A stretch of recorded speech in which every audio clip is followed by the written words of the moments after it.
Hello நண்பர்களே, வணக்கம். நான் உங்கள் பிரியா. வேல்வேல் முருகா, வெற்றிவேல் முருகா. நம்மளோட சேனலில் நிறைய முருகர் சம்மந்தமான பதிவுகள் பார்த்துட்டு வந்துட்டுருக்கோம். ஸோ இன்றைக்கும் நம்ம அதே மாதிரிப்பட்ட பதிவு தான் பார்க்க போகிறோம். நீங்கள் நம்ம பதிவை பார்க்கக்கூடிய முருக பக்தராக இருந்தீங்க அப்படின்னா மறக்காமல் நம்ம கமெண்ட் பாக்ஸில் ஓம் சரவண பவான்னு சொல்லிட்டு ஒரு கமெண்ட் போஸ்ட் பண்ணுங்கள். நானும் எவ்வளோ முருக பக்தர்கள் நம்ம வீடியோக்கள் பார்க்குறீங்கன்னு தெரிஞ்சுக்குவேன். நம்ம இப்போ என்ன பதிவு பார்க்க போகிறோம் அப்படின்னா, இந்த கார்த்திகை மாதம் வரக்கூடிய வளர்பிறை சஷ்டி என்னைக்கு வருது, அதுக்கு நம்ம என்னென்னலாம் பூஜைகள் செய்யலாம், அப்புறம் கோவிலுக்கு போனோம் அப்படின்னா என்ன மாதிரியான பரிகாரங்கள் செய்யலாம், அப்புறம் என்ன மாதிரியான நாமங்கள் முருகனுக்கு நம்ம சொன்னோம் அப்படின்னா நம்மளுக்கு நம்மளோட பலன்கள் கிடைக்கும். இதெல்லாம் பற்றின தகவல்களை தான் நம்ம இந்த பதிவில் பார்க்க போகிறோம்.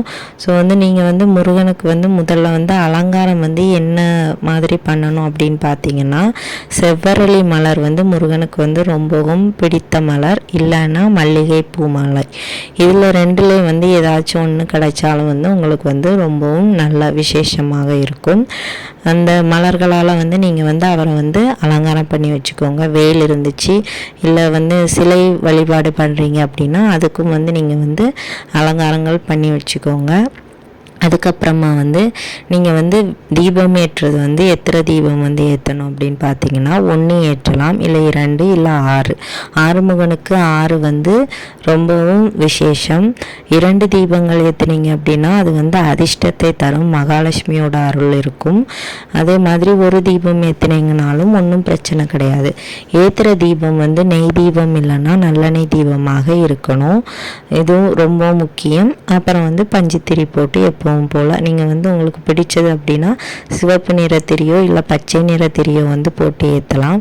வெற்றிலை தீபம் 6 வெற்றிலை தீபம் போட்டு ஏற்றுறது ரொம்பவும் சிறப்பு வாய்ந்தது. இது நீங்கள் எந்த சஷ்டியில் செய்யணும் அப்படின்னு பார்த்து நம்ம வளர்பிறை சஷ்டியை பார்த்துட்டு வந்துட்டுருக்கோம்.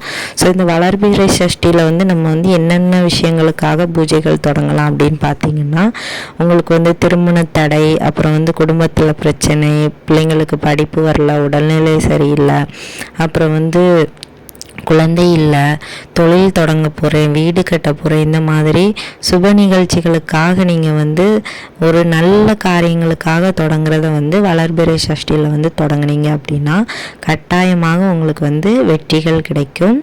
விரதம் இருக்கிறது உங்களோட விருப்பப்படி காலையிலேருந்து மாலை 6 மணி வரைக்கும் உங்களால் ஒரு நேரம் விரதம் இருக்க முடிஞ்சால் விரதம் இருங்க.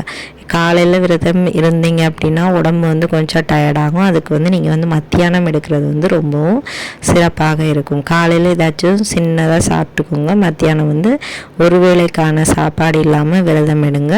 மாலை நேரம் விளக்கு ஏற்றி வீட்டிலேயே விரதத்தை முடிச்சுக்கலாம். இல்லை ஏதாச்சும் கோயிலுக்கு போயிட்டு அங்கே தரக்கூடிய பிரசாதங்களை வாங்கி சாப்பிட்டுட்டு உங்களோட விரதத்தை நீங்கள் நிறைவு செஞ்சுக்கலாம்.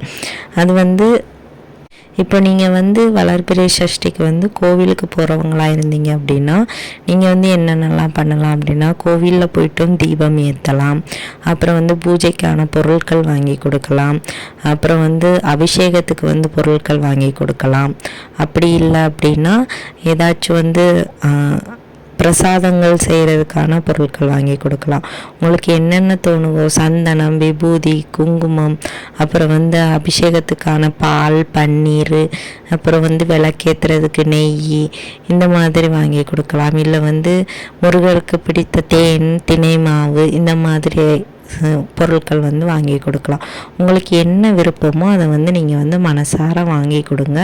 முருகர் எதையுமே வேண்டான்னு சொல்ல மாட்டார். நீங்கள் எவ்வளவுக்கு எவ்வளவு அவருக்காக செய்கிறீங்களோ அவர் அடுத்ததும் உங்களை எதிர்பார்த்துட்டே இருப்பார். அந்த மாதிரி ஒரு குழந்தை உள்ளம் கொண்டவர் தான் நம்ம அப்பன் முருகன். அதனால் நீங்கள் என்னன்னாலும் உங்களுக்கு விருப்பப்படி அவருக்கு செய்யுங்க. மனசார அவர் ஏற்றுக்குவார். அப்புறம் நீங்கள் என்னென்ன நாமங்கள் சொல்லலாம் அப்படின்னு பார்த்தீங்கன்னா, ஓம் சரவண பவா போற்றி சொல்லலாம், ஓம் முருகா போற்றி சொல்லலாம், ஓம் நமோ குமாராய நமக சொல்லலாம். இப்படி நிறைய விதமான உங்களுக்கு தெரிஞ்ச முருகரோட நாமங்களை நீங்கள் சஷ்டி அன்னைக்கு சொல்லலாம். கந்த சஷ்டி கவசம் பாராயணம் பண்ணலாம். பாடல்களாக வந்து வாயை திறந்து வாய் விட்டு நீங்கள் வந்து படிக்கணும். இல்லைங்க அது வந்து டிவியில் ஓடும், நான் வந்து ஜஸ்ட்டு கேட்டுக்குவேன், அந்த மாதிரிலாம் சொல்லக்கூடாது. அப்படி ஓடுனாலும் உங்கள் காதால் கேட்டு அதோட பொருளை உணர்ந்து நீங்கள் வாயை திறந்து படிக்கணும். அப்போ தான் வந்து உங்களுக்கு வந்து முழு பலன்களும் கிடைக்கும். வேல்மாறல் இருக்குதுங்க, நான் அது படிக்கலாமான்னு கேட்டால் தாராளமாக படிக்கலாம்.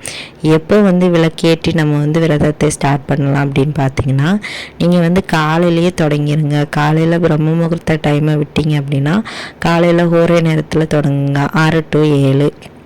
இல்லை மாலை நேரம் பண்ணலாம்.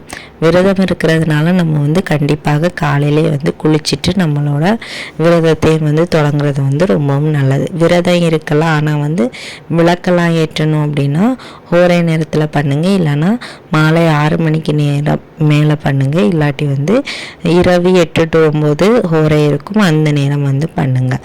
உங்களுக்கு வந்து எந்த நேரம் வந்து விருப்பமாக இருக்குதோ பண்ணுறதுக்கு வந்து சௌகரியமாக இருக்குதோ அதை பார்த்துட்டு வந்து நீங்கள் வந்து செஞ்சுக்கலாம். அதுக்கப்புறமா வேல்மாறல் படிக்கலாம். வேறு உங்களுக்கு என்னென்ன முருகர் பாடல்கள் தெரியுதோ அதெல்லாம் வந்து நீங்கள் வந்து படிக்கலாம் தாராளமாக. எந்த விதமான பிரச்சனையும் வந்து கிடையாது. கண்டிப்பாக வந்து ஒரு சஷ்டி நான் வந்து விரதம் இருந்தேன், எனக்கு வந்து முருகர் வந்து நான் கேட்டதை வந்து தரவே இல்லை, என்னோட வேண்டுதலை வந்து நிறைவேற்றவில்லை அப்படிலாம் வந்து நம்ம வந்து சொல்ல முடியாது. குறைந்தபட்சம் 6 சஷ்டியாவது கண்டிப்பாக நம்ம வந்து விரதம் இருக்கணும். அதுக்கப்புறம் தான் நம்மளோட பலன்களை வந்து நம்ம வந்து எதிர்பார்க்கணும்.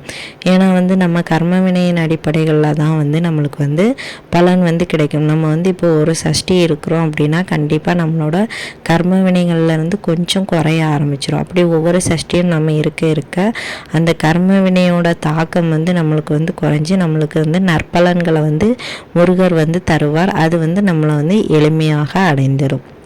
ஸோ அதுக்காக தான் வந்து இந்த விரதங்கள்லாம் கர்ம வினைகளின் காரணமாக தான் இப்படி ஒவ்வொரு நல்ல காரியங்களும் வந்து நம்மளுக்கு வந்து நடக்காமல் அது வந்து நம்மள்கிட்ட வந்து தடை பண்ணி போயிட்டே இருக்குது.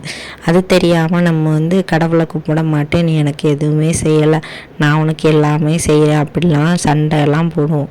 ஸோ அப்படிலாம் பண்ணாதீங்க. நம்மளுக்கு வந்து இந்த ஒரு விஷயத்தின் காரணமாகத்தான் நம்மளுக்கு வந்து இது எல்லாமே தடைப்படுது. ஸோ நம்ம இப்போ வந்து நம்மளுக்கு வந்து இந்த வளர்பிறை சஷ்டி வந்து இந்த கார்த்திகை மாதம் எந்த தேதியில் வருதுன்னு சொல்லிட்டு பார்த்தோன்னா நம்மளுக்கு வந்து அமாவாசைக்கு அடுத்து வர்றது வந்து வளர்பிறை சஷ்டி, பௌர்ணமிக்கு அடுத்து வர்றது வந்து தேய்பிறை சஷ்டி. இது உங்கள் எல்லாருக்குமே தெரிஞ்சிருக்கும். ஸோ இந்த கார்த்திகை மாதம் வளர்பிறை சஷ்டி வந்து எப்போ வருது அப்படின்னு பார்த்தீங்கன்னா கார்த்திகை மாதம் 21ஆம் தேதி டிசம்பர் 6ஆம் தேதி வெள்ளிக்கிழமை வந்து வருதுங்க. ஸோ இந்த நாளில் வந்து நீங்கள் வந்து விளக்கேற்றி முருகருக்கு வந்து விரதம் இருந்து, அப்பா நீ தான் என்னோட கஷ்டங்களெல்லாம் குறைச்சி தரணும், நீ தான் வந்து எப்போவும் என் கூடயே துணையாக இருக்கணும், இந்த மாதிரி உங்களோட மனசில் படுறதை வந்து கேளுங்க.